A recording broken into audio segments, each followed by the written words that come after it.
Number 1. The simile in paragraph 1 helps the reader understand why the narrator A. takes a specific path to school in the morning, B. wants to think of a project that will be useful to his family, C. notices the part of the landscape he will use for his project, or D. rides over the land quickly on his way to school. One morning in February, I left home in a white cloud that had settled over the deep valleys. I could not see an object 10 feet in front of me in this mist. I crossed the pasture into the orchard, and the mist began to thin. When I reached the ridge road, the light, thin air was clear of mist. I looked over the sea of rolling white clouds. The tops of the dark winter hills jutted up like little islands. Number 2. Read this sentence from paragraph 2. A thin ribbon of cloud seemed to envelope cone-shaped little Baldy from bottom to top like the new rope Pa had just bought for the windlass over our well. The author uses imagery in this sentence, most likely to show how F. the narrator was inspired to plant corn on little Baldy in a specific pattern. G. large little Baldy seemed to the narrator before he began the project. H. the narrator is surprised by his father's ability to repair equipment on the farm. Or J. proud the narrator thinks his father will be with the outcome of the project.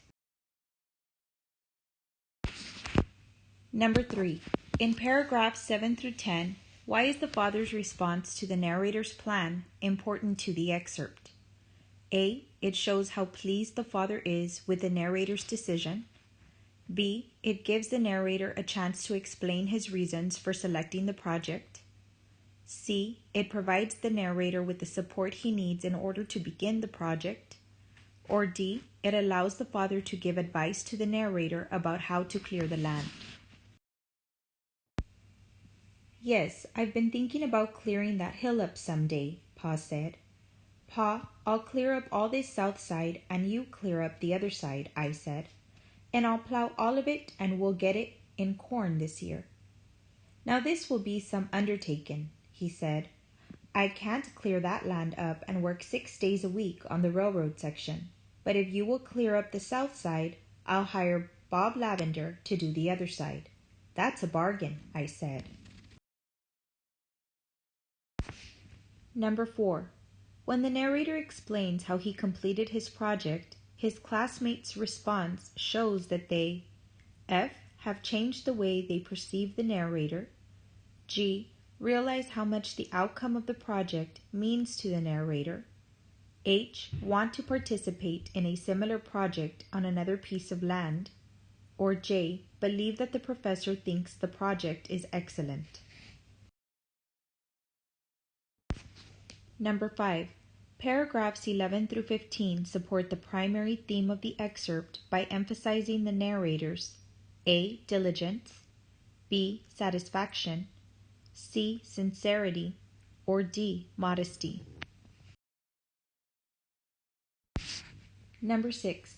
Which sentence best illustrates the narrator's commitment to his project? F. Next morning, little Baldy was a dark hill jutting high into February's cold, windy sky. G. Then, with a hand planter, I planted the corn on moonlit nights. H. We burned the brush and I was ready to start plowing. Or J. I could not see an object 10 feet in front of me in this mist. Number 7. The father's work schedule contributes to the development of the plot because it A. allows the narrator to complete his project in secret, B. causes concern about the cost of paying someone to help the narrator, C. prevents the father from having enough time to finish his part of the project, or D. creates tension when the narrator realizes he has to complete the project without his father. Number 8. The narrator describes his mule ride to school in a way that shows his F. jealousy of his classmates, G. fondness for using his imagination, H. appreciation for where he lives, or J. gratitude for having transportation.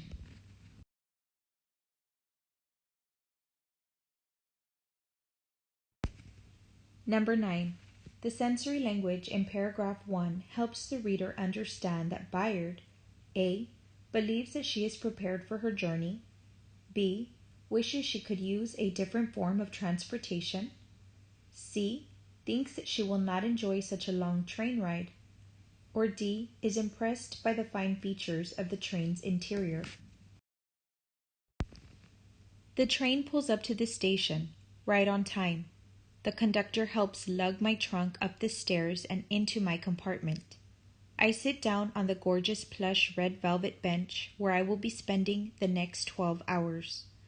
I run my fingers over it, realizing how long it has been since I felt anything so wonderful. Number 10. For Bayard, going to Sweetwater most likely represents F. The opportunity to be a valued member of a group, G. her willingness to accept more responsibilities, H. her desire to learn from past experiences, or J. the chance for her to use her imagination. Number 11. Which event initiates the rising action of the excerpt? A. The girl on the train tells Bayard that they have reached Texas. B. The girl on the train notices the book Bayard is reading. C. Bayard is assisted by the conductor at the start of the trip. Or D. Bayard falls asleep while reading her favorite book. Number 12. Read this sentence from paragraph 10. When I snuck back into the kitchen a few hours later to retrieve it, the heat from the gaslight had cooked the spine, leaving a smoldering black mark. Bayard's actions in this sentence best demonstrate her F. Determination to make her mother respect her personal choices, G. Persistence in pursuing her own interests despite the opinions of others, H. Ability to have a positive outlook while encountering challenging circumstances, or J. Decisiveness about taking action to do what is best for her family. Number 13. Which event from the excerpt suggests that Bayard will resolve her conflict? A. Bayard remembers that she has food she can share with the girl on the train. B. Bayard discusses her book with the girl on the train. C. Bayard explains why she dislikes her full name to the girl on the train. Or D. Bayard discovers that the girl on the train is also a pilot. Number 14. Read this dictionary entry. Nice. 1. Kind and friendly. 2. Appealing or attractive. 3. Pleasing or satisfying. 4. Showing accuracy or skill. Which definition most closely matches the way the word nice is used in paragraph 11? F. Definition 1, G. Definition 2, H. Definition 3, or J. Definition 4. Number 15. What does Bayard's explanation in paragraph 13 reveal to the reader? A. Bayard and her mother have different expectations about how Bayard should live her life. B. Bayard is puzzled by her mother's motivation for giving her an elaborate name. C. Bayard's mother thinks Bayard should spend more time helping support the family. Or D. Bayard's mother disapproves of the nickname Bayard has given herself. I hate this question because I always feel the need to offer an explanation after I answer. Bernadette Thompson, but nobody calls me that except my mom. I hate it actually. She gave me a rich-sounding name, hoping it would help me get a rich husband. Everyone calls me Bayard. It's better that way. Number 16. Read this sentence from paragraph 18. And before I know it, the tears start streaming down my face, and for a moment I feel like I'm watching myself from outside my body. What does the figurative language in this sentence convey about Bayard? F. She wishes she did not have to share her compartment with another passenger. G. She doubts her decision to abandon her comfortable life in Iowa. H. She feels overwhelmed when she meets someone who shares her interests. Or J. She does not want to appear weak in front of a fellow pilot. Number 17. The author builds tension at the beginning of the excerpt by A. Suggesting that Bayard is uncomfortable talking to people she does not know. B. Hinting that the train trip will be lengthy. C. Indicating that Bayard does not have the resources to live on her own. Or D. Implying that Bayard has run away from home. Number 18. The final sentence of the excerpt suggests that Bayard most likely feels F. Frustrated, G. Insincere, H. Accomplished, or J. Hopeful.